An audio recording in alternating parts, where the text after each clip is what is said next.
भारताच्या अग्नि-5 क्षेपणास्त्रामुळे चीनच्या पोटात जळजळ।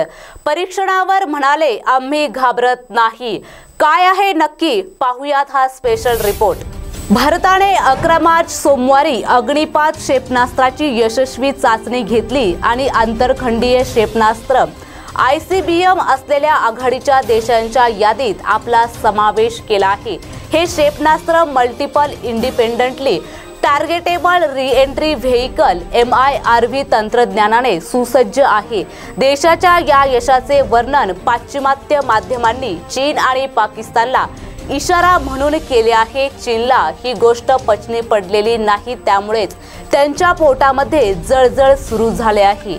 भारताने अग्नि-5 क्षेपणास्त्राची चाचणी केली आहे, ज्याची मारक श्रेणी ही 5000 किलोमीटर आहे। चीनी तज्ञांनी याला आक्रमक म्हटले आहे, तर अग्नि-5 ची यशस्वी चाचणी भारताने लांब पल्ल्याच्या क्षेपणास्त्रांच्या क्षेत्रात एक नवीन यश मिळवल्याचे सूचित करत आहे।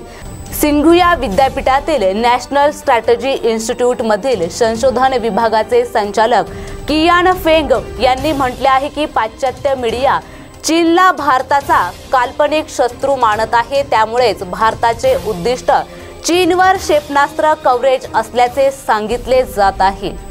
तर चीनने काय म्हटलं आहे पाहूयात।